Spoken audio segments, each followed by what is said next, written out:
Laptop, check. Cell phone, check. Internet connection, check. The era of the digital business rockstar has arrived. Live, work, and play anytime, anywhere. Few have cracked the code. Today, you will be one of them. Now, from an exotic location somewhere in the world, business maverick and global lifestyle expert on a mission to help struggling entrepreneurs reclaim their time and lifestyle. Here's New York Times best-selling author, Daven Michaels. This is the Jetset Entrepreneur. Hey there, it's Daven Michaels, and welcome to the Jetset Entrepreneur. If you're watching us on webinar, congratulations. This is the best place to be because this is the only place that you actually get to participate with us live and actually see us. And so if you're not seeing my face right now, then you want to go to davenmichaels.com, DAVENMICHAELS.com, and get yourself on the list. Just put in your email address, and that way you'll always know when we're live on the Jetset Entrepreneur. So the odds are very good that you're probably listening to us on podcast, but if you're not, make sure to subscribe to us on iTunes, and simply go to iTunes and type in Daven Michaels, Jetset Entrepreneur, and subscribe. And that way you can take us with you. And I'm super excited. I have a great guest with us today. I'm going to wait a minute before I bring him in because I just want to take a quick minute and talk about experience. Because what I want you to know is that your clients will pay a heck of a lot of money for a great experience. And I had a fun experience just about an hour ago, and I figured I'd just share this with you because you might think I'm either an idiot or I'm sharing something really interesting with you. So there's a donut shop out here in Vegas that you must try. It's called the Donut Bar. And it opens at 8 in the morning till they run out of donuts. That's how it works, 8 a.m. until they run out of donuts. And whenever we go downtown, literally the last six or seven times, every time it's written with soap on the front glass, sold out. So immediately, of course, that made it like more and more enticing. We just had to try this place because it was always sold out. Of course, that's a scarcity clause, right? So they're creating scarcity. And it's so funny because I took my friend there, and he said, wow, this place must be amazing that they always sell out. Well, hello. I mean, they just make enough donuts so they automatically sell out around a certain time. It's a scarcity play, which is really cool. So anyways, I called them up. I said, listen, do you guys still have donuts? They said, yes. I said, about how much longer do you think you'll have them? He said, probably about an hour. I said, great, we're on our way. So we went over there, and we got these donuts. I'll just show you the donuts. All right, let's see. And these are crazy donuts. Check this out. There's salty caramel right here. You can see the salt on it. This one actually has a strawberry Pop-Tart inside it. This is where I attacked it right there. And this one right here, it's hard. That one is a creme brulee donut. Amazing. And so, oh, hang on. I have to show you a little bit more here. So the dozen donuts that I bought actually fit into 2 boxes, didn't fit into one. So I'll show you box number 2. Box number 2 coming up. Here's box number 2. And in here we have, let's see, Oreo. There's an actual Oreo cookie inside there. And then this one is strawberry pistachio. That one's red velvet. More creme brulee, but this one is the kicker. Look at that bacon on that bacon maple bar. Incredible. So luckily we weren't disappointed. The donuts were amazing. And I was able to get the donuts for a paltry price of $33 for a dozen donuts. As a matter of fact, I want to introduce you to my guest real quick, Joel Comm. Joel, come on up here, buddy. Welcome, the great Joel Comm. Hey, man. How's it going, man? Good, buddy. I have a question for you. What do you think of me spending $33 on a dozen donuts? How good were they? They're damn good. You know, I mean, every now and then you just got to say what the heck, right? And it's not like a daily thing, but to reward yourself with a special gourmet treat occasionally. Right. I got no problem with that. What's that? I got no problem with that. Awesome. Yeah, you know, it was, they were delicious, but it was also the experience. Just they look like bigger than life. They're colorful. Right. The experience. You didn't send me one. Where's mine? I will send you some. All right. Yeah, I'll send you chocolate because I know how much you love chocolate. Oh, That's right. So everyone, I want to introduce you to my great friend, Joel Comm. And if you're in the internet marketing world, then the odds are you probably know Joel Comm. If you're in the social media space, you definitely know Joel Comm. And if you're an avid entrepreneur, you probably know him too.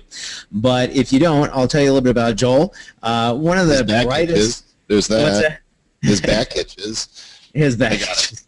He's one of the most accomplished, brilliant, out-of-the-box thinkers that I know. He is a New York Times best-selling author. He is prolific. He's written many books. He's all over social media. He's a forward thinker that has come up with so many cool things, including the very first fart app, which I just love, which he sold for. I'm not sure exactly what he sold for, but I think it was about $500,000. So yeah, we've net $500,000. I still own it.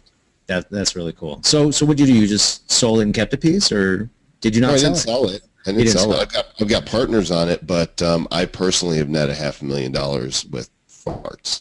That's awesome. That's awesome. And you and I have been friends for many years now. We've traveled the globe together. We're both speakers, so we speak on the circuit. And we've also had a chance to work together. You've utilized our virtual assistants over at 123 Employee, and then created another home run utilizing our VAs, and of course what you created and sold that for 7 figures. And it's just and all the cool things I've seen you do. It's just awesome that you were able. And the last thing I want to say is, Joel, you're also the type of guy that would give the shirt off their back to just help somebody out, and that's what I love most about you. You're just a great guy. There you go. Take it off, buddy. Okay, Joel, I have a favor. Could you take off your shirt for me, please? No. Okay. So, anyways, Joel, welcome to the Jetset. If you needed one. I know you would. I'd at least send you one.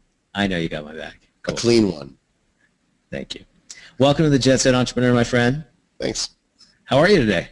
I'm good. It's life is busy and wonderful, and I tell you, I've had the big staff before, and now that I'm a solopreneur again, working at home, I'm happier than ever. That's awesome. Yeah, I know you are. And you've been on kind of a trip of self-discovery and reinvention, and I want to hear more about that, and we're going to circle back around that because I really want to talk about what you've been up to and what you've learned and what you're doing. But before we do, can you just kind of share with everyone your accomplishments and what you've done over the last decade or two? And really, I got to talk about myself again. Yeah, I know.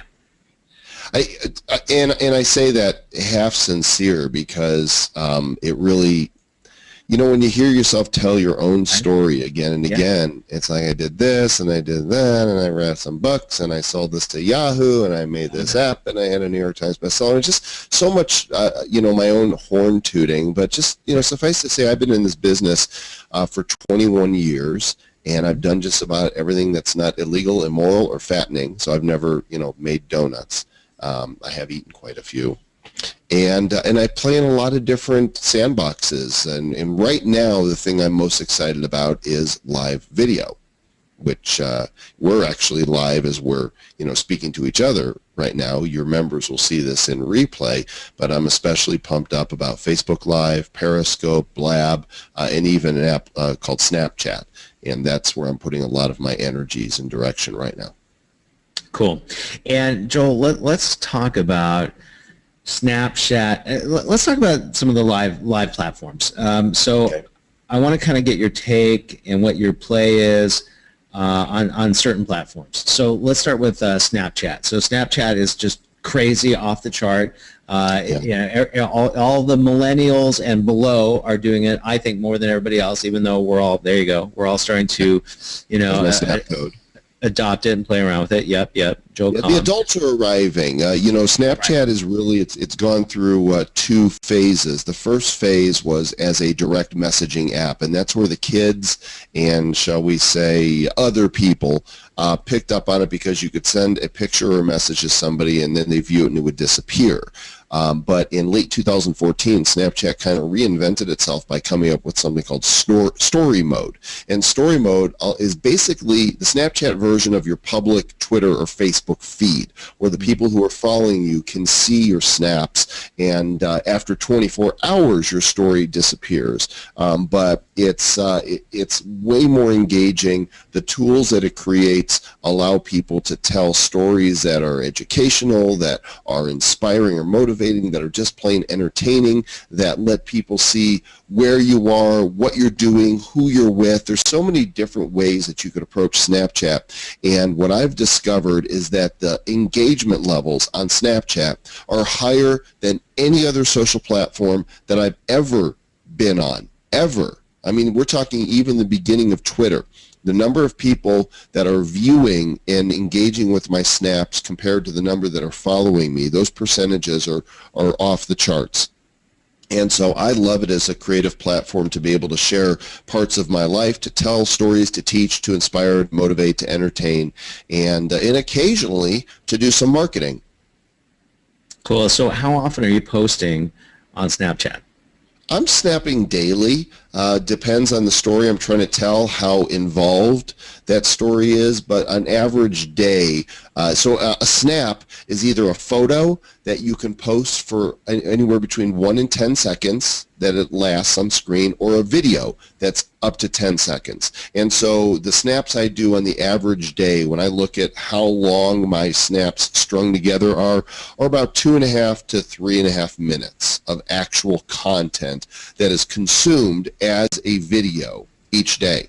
And here's something that'll blow you away, Daven. I'm not sure if you're aware of this, but Facebook claims they have 8 billion views of videos per day.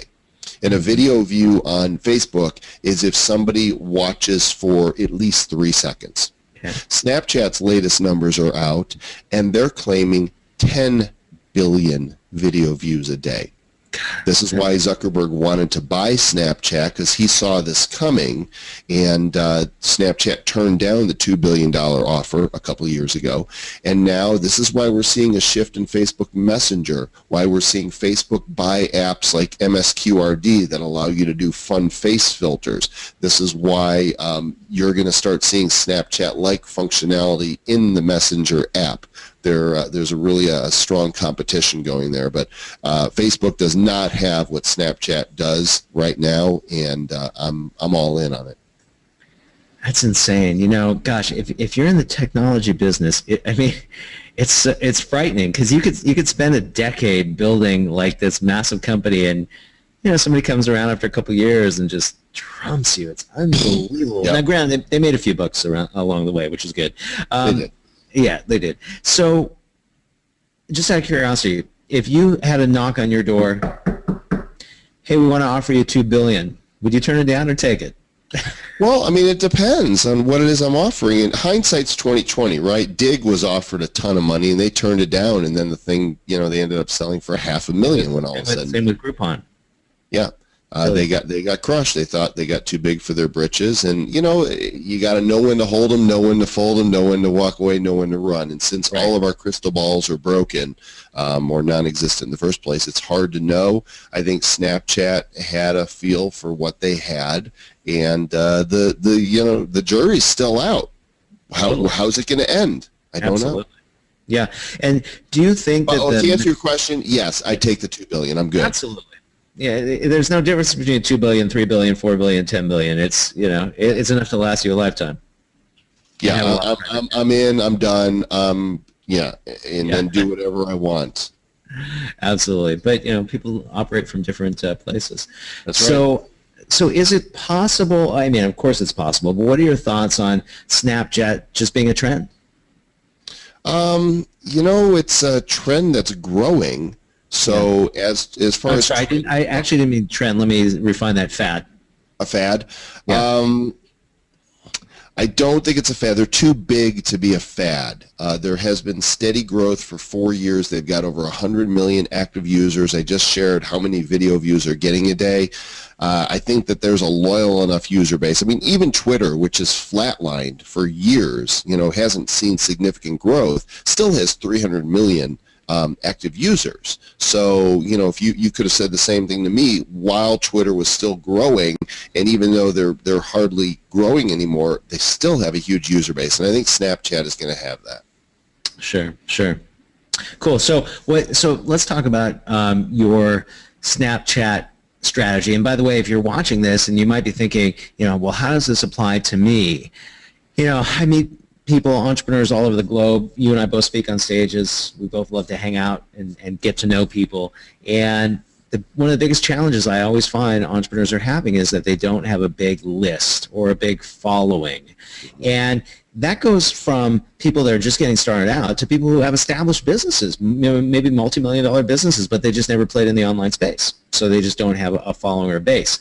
Right. And if you can get on one of these platforms that have a ridiculous amount of traffic and jump in there and scoop a little bit out of the stream, then you have a base. And I meet entrepreneurs, well, marketers especially, that still don't have a big list, but they have a huge Periscope following, or they have a big Twitter following, or they have a big Snapchat following. Well, you have to drive those people to your list, though. That's the key is, whatever platform they're on, you have to say, hey, those of you who know, like, and trust me, I've got a special freebie for you. Go over to my website, fill out this form, and you'll get the special report, access to this video, an audio download, a PDF, whatever, and that way you're not totally dependent upon that platform. Sure.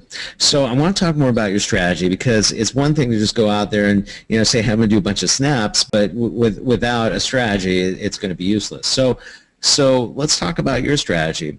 So you generally will put out a story a day on average, and do you kind of get up in the morning and say, okay, well, this is going to be my plan? Because I presume you're shooting like one of the stories, right? Like throughout your whole day, that kind of a thing, and then it ends. Not necessarily throughout my whole day. It could be very concentrated. It could be in the period of a half hour. Could be because I'm going to a concert that night and I want to document that and show my viewers. I'm not nearly as strategic as some others will be. The way I approach pretty much life in general, let alone the platforms, is I'm looking to be engaged myself. I want to have fun doing what I'm doing, because I know if I'm having fun and not just going through the motions, other people are going to sense that, and they get life from that. We want to be around people that are having a good time doing what they're doing. And so I'll often wait for inspiration to hit me. There's some days I think, I've got nothing to snap today, and I'm not going to force it. And then an idea will come, and boom, I'll be snapping and telling a story, and thought, okay, well, that just came from that moment of creative inspiration, and now I've created something new. And, other times, like I've got a friend in Australia, his name is John Capos, and John has a chocolate store. He's a chocolatier, and that's perfectionchocolates.com. There you go, some free advertising. And he goes by Chocolate Johnny, and he actually came over for the Periscope Community Summit that I keynoted in January in San Francisco. Got a chance to meet him. Just a fantastic guy. He's a lot of fun on Snapchat. He shows people behind the scenes of, here's how we make our chocolate. Here's meet some of our customers, and he tells fun stories. And anyway, I bought some chocolates from him. And yesterday the box arrived from Australia. So I knew today I was going to do an unboxing of the chocolates he sent me, and I wanted to wrap it into a fun story. So I knew what I was going to do last night. But what am I going to do tomorrow? No idea. Probably won't know until tomorrow comes, and then depends on how I feel, and if I'm creative, or if I got something that I want to say, then I'll snap, and if not, I'll let it go until I do. What kind of strategy? That's good. That's good. Now, what kind of stories or messages have you shared? So I'm all over the map. I mean, regardless of the platform I'm using, whether I'm blogging, podcasting, speaking on the stage, doing live video, or doing Snapchat, I have 3 goals in mind, and that is to educate people, teach them something, to inspire them, maybe motivate, but usually inspiration, to let people know that I believe in them and that there's something that I'm doing that they can do too.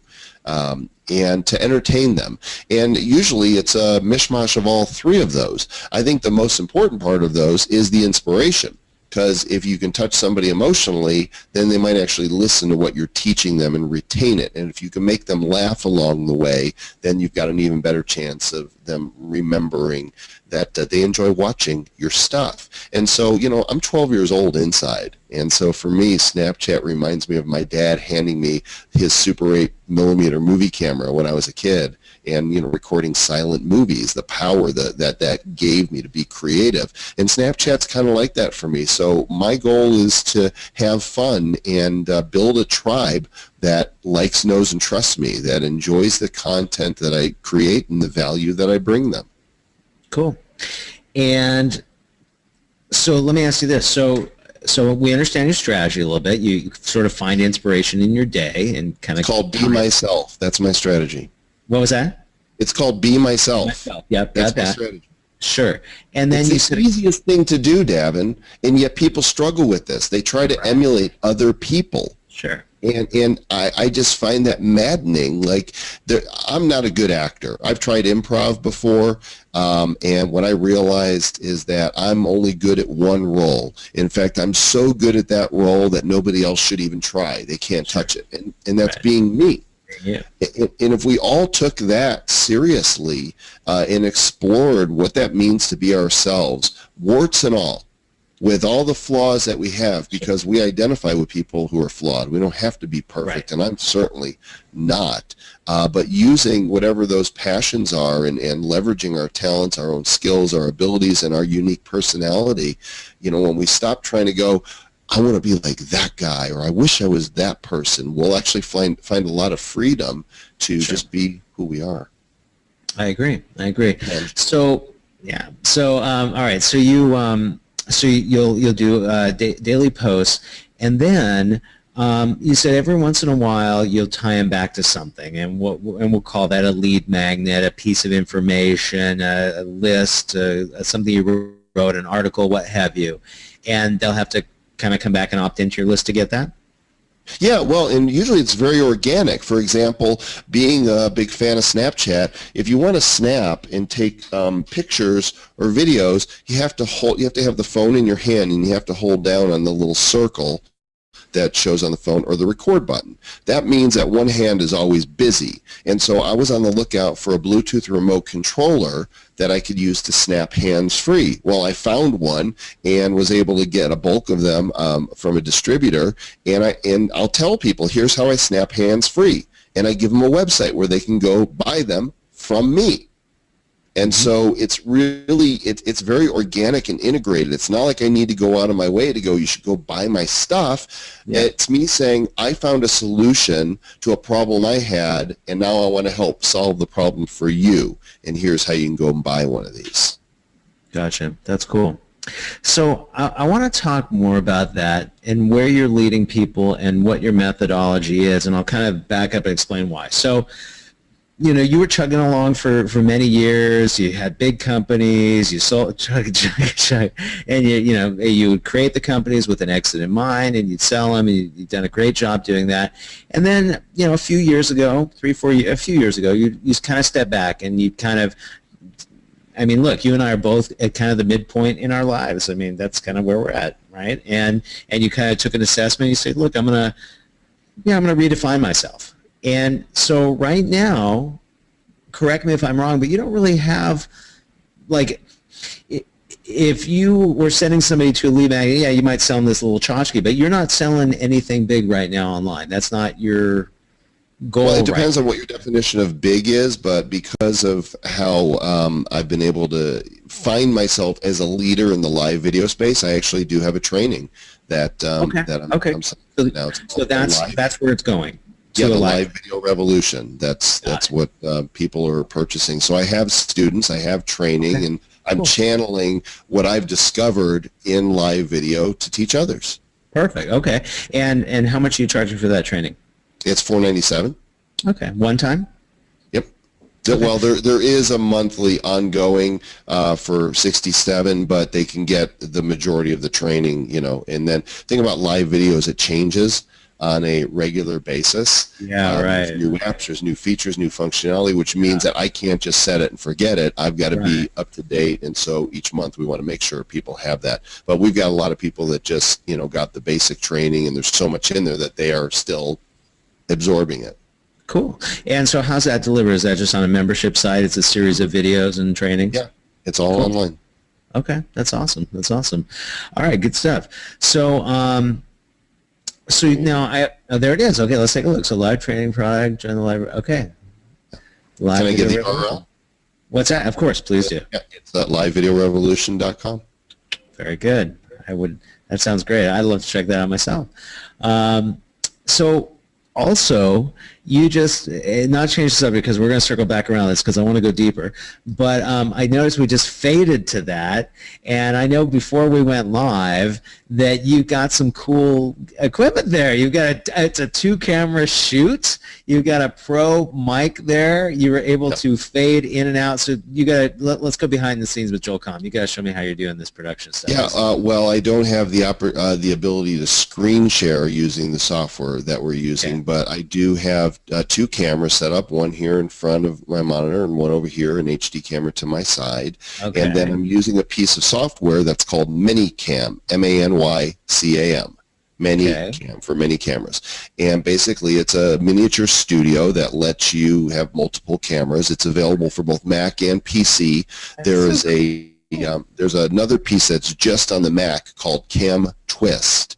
And there's a free version, but I've got the paid version that lets me do multiple cameras, so I can flip my snap code up or any other picture I want to, or, you know, a banner for something. I can swap back to cameras if I wanted to. I could put some titles that would scroll on the bottom or lower thirds. I can drop a countdown clock on here, a lot of cool things, and it's not difficult to do.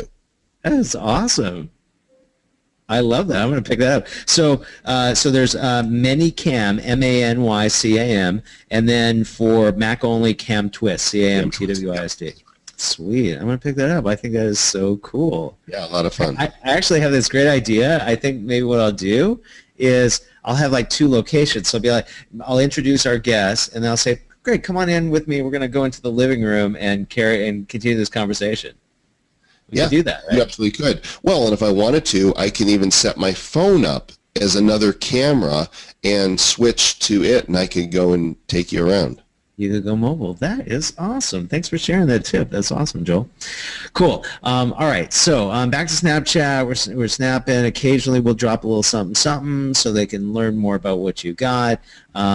And then just out of curiosity, so now they're on your list, how are they presented the opportunity to purchase your product? Is it just through an email, or is it a sales page with a video from you?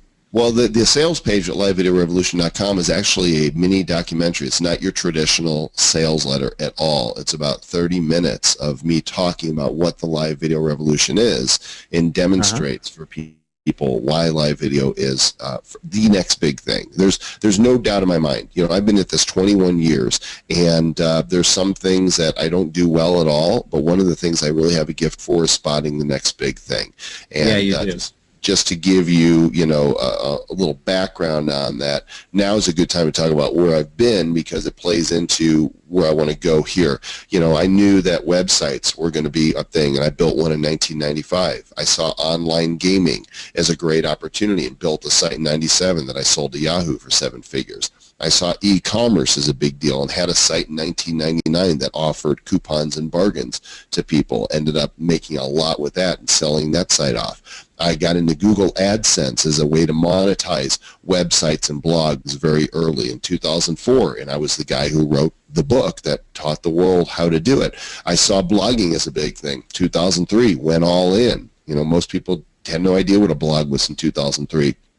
When the iPhone came out, I knew it was a big thing. I had it the first 2 weeks it was out, and when they said make apps, I had one of the first 1,000 apps in the App Store, 2008. Not since then have I been so certain and so sure of a new technology as I am now of live video. And we are at the moving from pioneer to early adopter phase, and over the next couple of years the masses will be coming.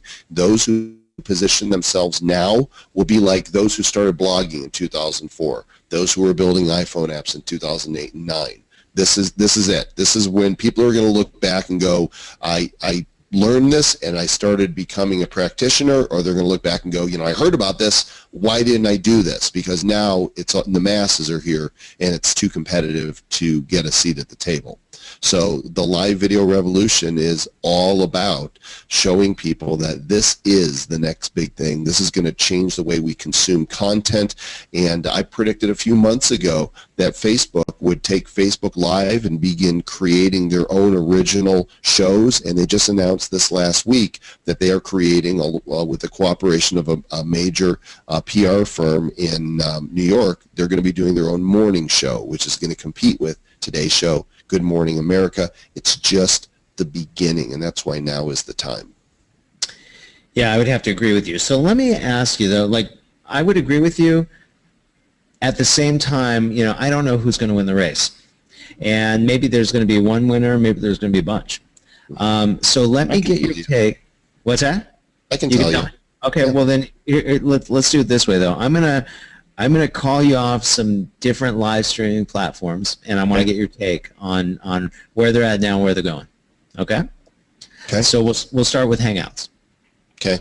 Hangouts has always been kind of broken. It's a good place to do webinars and some private meetings, but as a widespread platform, there's been a lot of pushback against it from the beginning. It's one of Google's buggier experiments that's persisted because they've tried to do a number of things with it, including YouTube Live, but I don't know that it's ever going to pick up more steam than it's had in the past. Okay. Periscope. Periscope is in trouble. The only saving grace for Periscope right now is that Twitter owns them, and so by broadcasting on Periscope, your feed can get pushed into the Twitter stream, but Twitter's got problems overall. So you've got a troubled platform that owns another one that's trying to rise up and compete with Facebook and soon YouTube. So I would not put stock in Periscope. Okay. What about Facebook Live? What about Facebook live streaming? You've got the king. They're the king of social media, 1.6 billion users, instant audience, which is targetable by likes that people have told us what they want to see. We are going to see not just Facebook creating original content, but production studios, content creators, agencies, talent of all kind, beginning to produce original programming purely for Facebook. And what I think you're going to see on your smart TV within a couple of years is right alongside Netflix, Hulu, Amazon Prime is a Facebook Live icon for you to be able to pull up and stream shows on demand, just as you do with these other networks. Facebook is going to win. So if that's the case, why not invest all your time in Facebook rather than Snapchat? Snapchat's a different animal. Snapchat is not live video in its traditional sense. Snapchat provides me with an opportunity to create in ways that Facebook cannot. And the bottom line for me is I'm having fun. I'm engaged with it, and people are engaging with me. If Snapchat, if it starts going away, I'll tell my Snapchat audience, hey, go over here, go to Facebook and watch what I'm doing instead. That's true. People are following a personality or a brand or a company. They're not following the platform itself. Right. So if Snapchat is your choice, let's talk about this. So now what you found is high engagement. How are you growing that chat, your list of followers on Snapchat? Well, Snapchat itself has discoverability issues. You can add friends that you're already connected with on Facebook, but there's no way to go, hey, I'm looking for people who snap about a certain topic. So there's actually a third-party app out there called Ghost Codes, which is free for iOS, and I think Android should be out any day if it's not already, that categorizes people on Snapchat by storyteller, fashion, beauty, cooking, sports, pets, and you can go in there and easily access people's snap codes and add them on Snapchat. And so are you doing anything to help sort of push yourself up to the top of that list? Well, funny that you should mention that, because this is the Ghost Codes app right here, and this is their featured page, and when we scroll down right there under storytellers today, they've got me featured. Gotcha. So yeah, and you tell people about the app and say, hey, you can find me on Ghost Codes, but so it makes up for an area where Snapchat is currently lacking. Gotcha. And then there's cross-promotion, Daven. I mean, like even right now, here's my Snap code. So people who are on Snapchat that want to follow me, they know what to do right now. They're taking their phones out, they're opening Snapchat, they're going to add user by Snap code, and they're pointing their camera at that picture, and they're adding me. So Snap codes are way more versatile and usable than QR codes ever were. People actually, they understand snap codes and they use them. I also, if you go to my Twitter profile, you'll see right up top, follow me on Snapchat, here's how. So cross-breeding between platforms is a great way to drive people to where you are. That's really cool. That's really cool. I love it. So let's talk about hashtag do good stuff. There it is. Yeah. What's that all about? So, you know, probably about 5, 6, maybe 7 years ago, I started signing off my emails with this idea of do good stuff instead of to your success and warm regards and that. I signed do good stuff because I just want to inspire people to make a difference in their world. And I'm of the mindset that when you put good stuff out there, do things for others without necessarily expecting something in return, that you're kind of like Johnny Appleseed. You know, in the East they call it karma, right? According to my faith, it's the law of sowing and reaping. You plant seed and you tend to it, and you trust that it's going to bring forth a harvest of some kind. And so when you do good stuff, you're saying, look, it's not about me. There's things I can do for others. Whether or not I ever get paid for it or paid back, I just want to put good stuff out there. And so a couple of years ago, I started using it as a hashtag on my social posts. And about a year and a half ago, I thought, what if we created a brand and put this on a T-shirt? Here it is.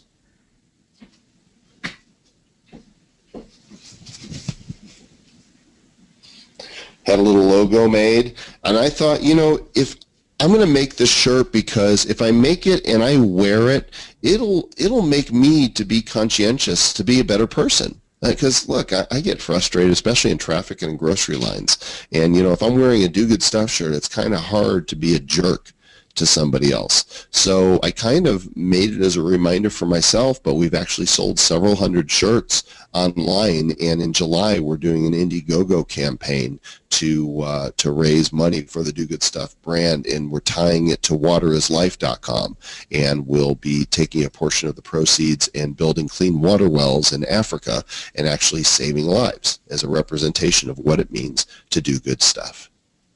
I love it. I love it. Very cool. So, Joel, I want to talk about experiments because you're big on doing experiments. We are too. And I think it was your last book. Was your last book the Twitter book, Twitter 3.0? Twitter Power 3.0 came out a year ago, April. Okay, so Twitter Power 3.0. And you did some testing. You kind of did a big social media campaign. Mm-hmm. Huge. Yeah, huge. And you learned a lot from that. I did. So share your insights. Yeah, so when I say a huge campaign, I didn't spend money to do it. I didn't do advertising per se, but I sent copies of the book to a number of peers and associates, probably over 100. And the day of the book launch, all these photos of people holding my book, you know, that week were all over the place. You couldn't, if you were anywhere in the marketing or social media space, you couldn't avoid seeing my book. But what we discovered is that we were sharing to the wrong audience, because we were sharing about social media to a social media audience, and it was the third edition of a book, and you know, didn't sell anywhere near as much as the first or second editions had done. But what it did do, since perception is reality, is showing up so much, bought me additional credibility in the marketplace. Because when everybody's talking about somebody, then those who are watching are like, well, that person must be important. We should pay attention to them. So it, while it didn't sell as many books as I would have liked, it certainly didn't hurt my credibility or reputation. Yeah, I mean, I always feel like, you know, social media is social proof. That's what I think. Right. Big time. All right, cool. So let's talk a little bit more about your odyssey over the last few years.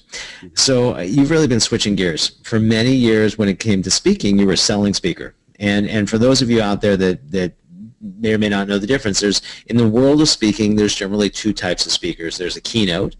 Keynote gets paid to come out and speak. They speak, they share content, they go home. A selling speaker gets on stage and they share content as well, but when they get done, they say, hey, I have something to sell you. Well, there's a third kind. What would the third kind be? person who speaks and neither sells nor gets paid. That's true. Yeah, I guess so. Right. So, for the most part, I am a selling speaker that is starting to do more keynotes. You were a selling speaker that hated selling. You Don't like it. Don't like it. And you're really transitioning to more of keynotes, right? Yeah. So tell us a little bit more about that. How's it been? How, what's it been like, and even how you made that transition? And yeah, we'll start there. Well, the transition was made from being positioned as an authority in the types of areas that people wanted to pay to hear me speak about them. So especially with Twitter, years ago, when the initial Twitter Power came out in 2009, I was getting asked to speak at, Microsoft at the Redmond campus because they hired me to come speak to their marketing team about Twitter. So I think it really depends upon the type of topics that you're picking. I get paid to speak about entrepreneurship. I've been paid to speak about mobile marketing, about live video, about authoring books. And these are the types of things that you don't see as often from selling stages. So yeah. I think it's the content, and it's out of all the things that could be done in this world, there's only a few that I do well, and I'm really fortunate that public speaking is one of the gifts that God gave me, and I love to do it whenever I can. I have the most fun in front of an audience, inspiring them, teaching them something that they can go back and use, and being able to be myself, which is basically a rodeo clown on stage. Just have a good time. So most recently, what percentage of your speeches would you say are keynotes, and what percentage are sales related? Probably 80-20, 80 paid, 20% selling. And even the ones that I sell, I tell the promoter, I'm like, look, I'm going to do a light sell. I'm going to because for me, I really want the content and the experience to stand out. And unfortunately, my experience when you're selling has been that you give all this great content and then people feel like, oh, now you're asking me for money.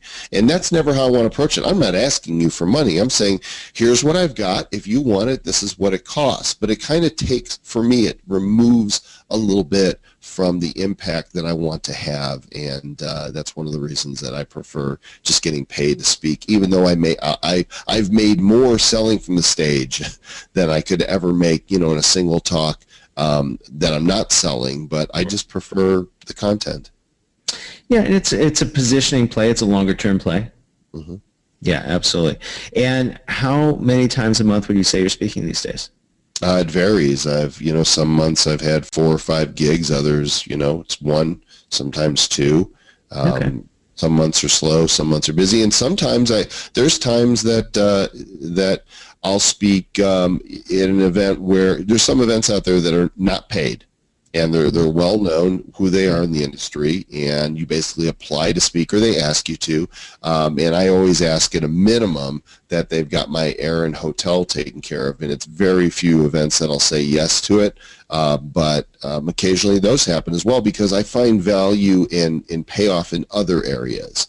By being in front of certain audiences, I know that I'm going to get more paid gigs. In fact, my inbox is just filled with opportunities because of choosing to do some of these things, of people that want to work with me or want to talk about having me on the board or have brand equity for being an ambassador, and I have to pick and choose what the best fit is, because there's only so many hours in a day and so much of me to go around, and the moment it starts feeling like a job, then I'm out. Absolutely. So, Joel, I've got so many more questions for you, but we're out of time. We'll meet again, Daven. We always do. In fact, I think you and I, out of all the people I know, you're definitely in the top 3 of the people that I run into most over the course of a year at events. We just cross paths a lot. We do. So let's do this again sometime, yeah? Absolutely. Be my pleasure. All right. All right. So on behalf of my great friend Joel Comm, this is Daven Michaels. I want to thank you for joining us on the Jetset Entrepreneur. And if you're watching us live, fantastic. But if you're not, make sure to go to davenmichaels.com and opt into our list so that you can watch us live and participate.